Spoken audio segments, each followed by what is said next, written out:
This is Ice Cream Gecko, and in today's video I'm going to take a look at Coca-Cola.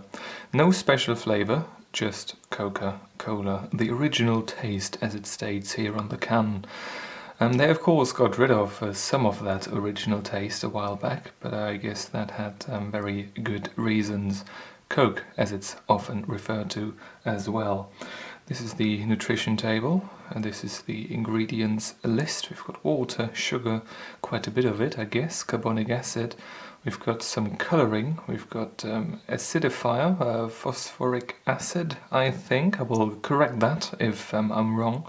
And we've got natural aroma and aroma caffeine, whatever that means. I've got a glass, a nice glass, and I'm going to pour the Coke into that glass. Now, Coca-Cola is something that has been fascinating me from the very start of my conscience, as far as I can remember. I often wasn't, well, most of the time I wasn't allowed to have Coca-Cola when I was a child. They had and I think they still have the caffeine-less Coke, but often that one was not available, and so I was bound to consume these substitutes, the non-caffeinated substitutes by other brands, almost my entire childhood.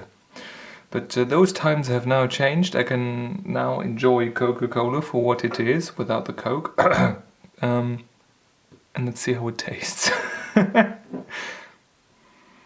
So the smell is of course distinct, as Coca-Cola is, and the taste, I guess, is very similar to that. So we've got a bit of sweetness, of course, from all that sugar. We've got a bit of acidity, and that Coca-Cola taste that I cannot really describe with the words that are available in my English vocabulary.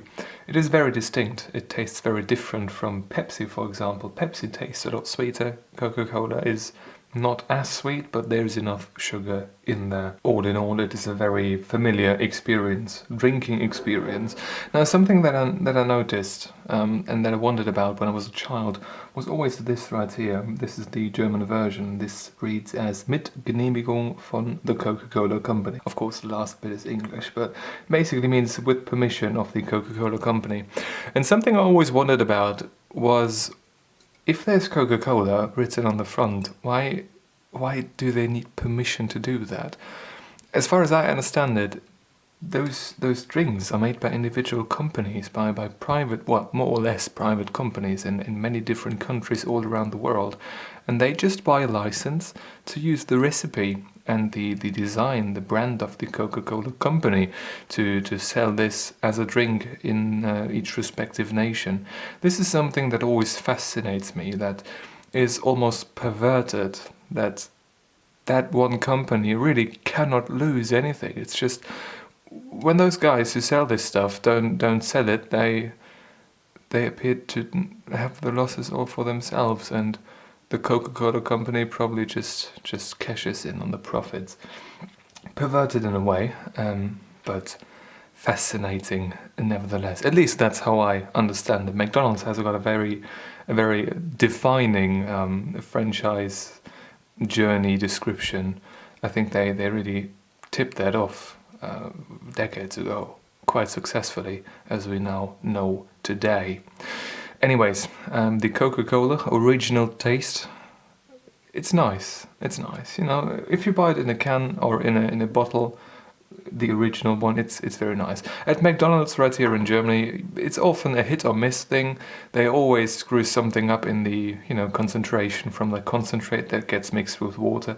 There's always something wrong about that, but from a can, it's fine. And to be honest, I prefer Coca-Cola over Pepsi. I'm a Coke guy. I'm not as red on the inside as this is. Well, it's not red on the inside, but still, you know, it's... Anyways, thank you for watching. I hope I'm going to see you soon, and until then, goodbye.